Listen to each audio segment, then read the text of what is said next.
We will say to you, your world is awash in money, and you are deserving of it.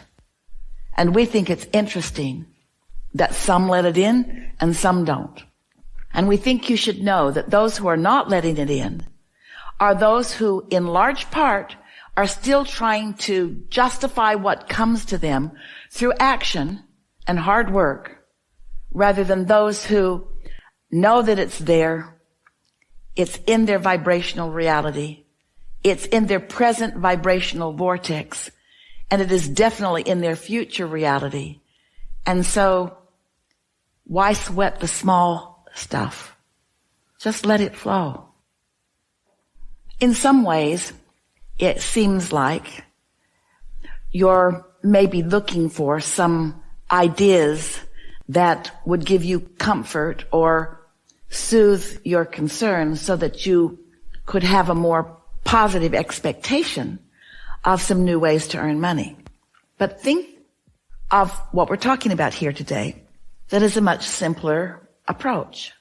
In your vortex is already your desire, your intention for abundance to flow. We're talking about that vortex version where your inner being stands and where your inner being knows and expects. And here you are standing in your now reality where you are justifying the money that flows to you through these known means. But what if you were able to accept that your desire, which you have asked, has already been given, and that the vibrational reality already exists, and that the process is already in motion? And what if you didn't need to know the specifics of it because you can't see them, so trying to see what you can't see just makes you doubt more? What if you took a conceptual approach to this? Maybe you might even call it an Einstein-like theoretical approach to it, where you just understand the laws of the universe as they exist, and you accept, you already know the existence of your inner being. You wouldn't be able to feel any emotions at all if there were not an inner being that you're playing off of. So you know so many things to be true. You know that your inner being exists and stands in a perspective of the gathering of cooperative components. So what if you just accept that that's already set in motion, instead of trying to figure it out and explain it and articulate it to make yourself feel better? You just accept it and you look forward eagerly to the surprise and delight of the ways that the universe delivers to you the abundance that you seek. A big part of what gets in the way of all of you, that keeps you from letting in things that you've asked for, is that you keep insisting on being so aware of your now reality, and when you can't see it, you keep, at many levels of your conscious being, denying it because you can't see it, when another part of you knows it.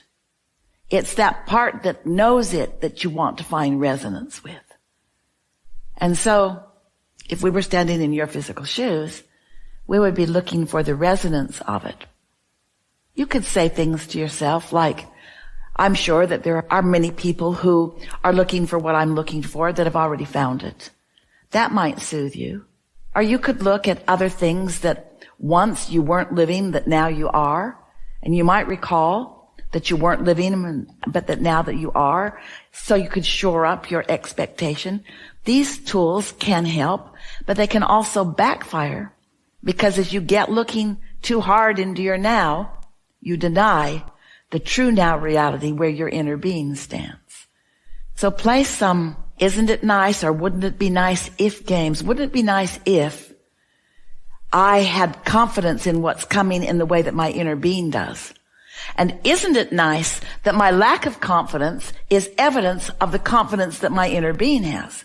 And wouldn't it be nice if every time I feel doubt or lack of confidence, I say, wait a minute, this doubt couldn't exist if my inner being didn't have confidence. And wouldn't it be nice if you could practice yourself in to greater expectation of the universe surprising you and delighting you. Your world is awash in money. Your world is awash in abundance. And you are deserving of it. But you know what the word deserve really means? You're worthy. You should get it. You deserve it. You should get it. But it means more than that. It means it's there for you. You just must align with it. Deservability means aligning. It means letting it in. It means soothing whatever it is that's causing you to not let it in. Do you know what arguing for your limitations is? You've heard that expression. We know you have. Arguing for your limitations. So we're just going to say it to you right now. You know what is at the basis of all limitation?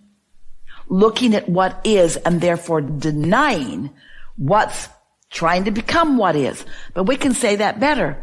Looking at what you call what is and denying what we call what is. So pay attention to how you feel as you are going about this. There's another part of this that we want to add here. And it dovetails into what we've already been talking about. There's quite a bit within the human population of justifying your existence through behavior or action. And then there is a defensiveness that follows. And so that's something that you really want to soothe. And it really ties in with what we are talking about that feeling of deservability. What it really comes down to is life gives each of you continuing opportunity to define your preferences.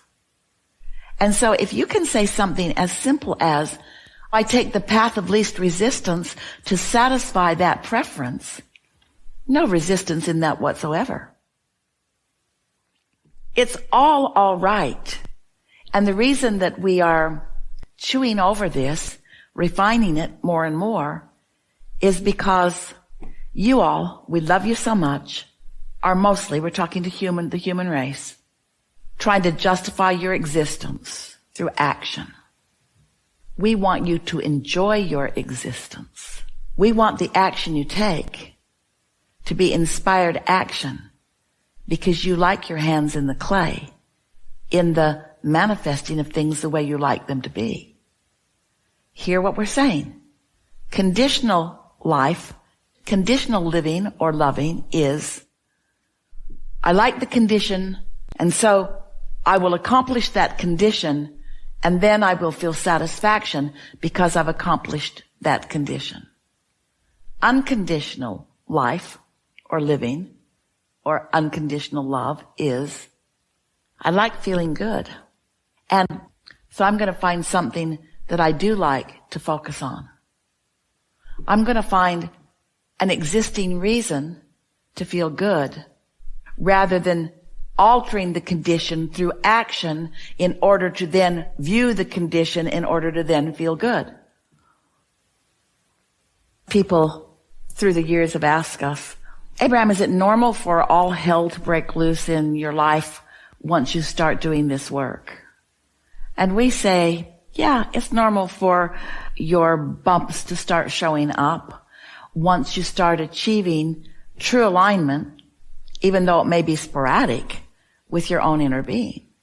We would say to them, when you meditate, you quiet your mind, and when you quiet your mind, you stop thought. And because you've stopped thought, you've stopped resistance, and so your vibration rises, and you achieve an alignment with that broader perspective, with your inner being. Absence of resistance is something that you can feel while you might not be able to articulate it or really completely comprehend it.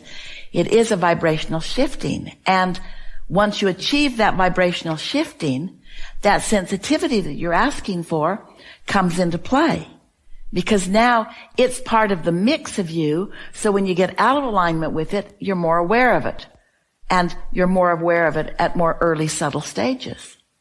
We've also said to you that we would rather, and we mean this, we would rather see you in a state of appreciation than in a state of meditation. Because in either case, there's no resistance in your vibration. And in the absence of resistance, you are in concert, blended with, cooperative component to your vortex and your inner being and all that you want. So the more you achieve a quieted mind or that feeling of appreciation, the more you milk it, stay there as long as you can, hold yourself in that vibrational pattern of alignment, then the more things that bother you will stick out sooner, and the easier it will be for you in the slower connection to those unwanted things, the easier it will be for you to look for a simple existing match so that you don't allow the momentum to grow. You will reach the place, it is our promise to you, where your negative emotion will be rare. Once you integrate this knowledge that we know you are resonating into your experience. In other words, if you're paying attention, once you have a few of these basics in your understanding, then you show yourself the response that law of attraction is showing you to your observations, to your ponderings, to your memories. So the law of attraction is real, and the law of attraction is consistent. Today we've been talking about it in further detail, haven't we? So we're going to define it. The law of attraction is an atmosphere. Force field is not quite the right word. Attraction zone that is always operating. The law of attraction is a dynamic atmosphere. The law of attraction is a dynamic matching of vibration atmosphere. It's present in chemistry. It's present in astronomy. It's what keeps your planet spinning in its orbit, the relationship of planets to one another. The law of attraction is that basic, fundamental field. It is a field that everything that exists is responsive to. And you, as a vibrating, thinking consciousness, are continually walking into the field that is the law of attraction, that is responding perfectly and accurately to whatever is in the vicinity of that field.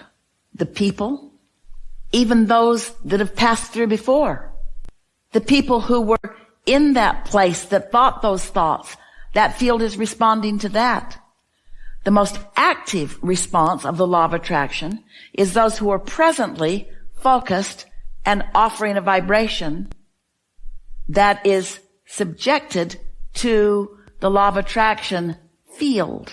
So, if you are wanting to be a deliberate creator, your singular perspective or intention would be to present myself to this field in a way that is a vibrational match to what I really want and who I really am. And how do I know I'm doing that? I feel really good, so that I can then be the witness of the manifestations of the law of attraction doing its always perfect matching job. That was a step further into an understanding of law of attraction, wasn't it?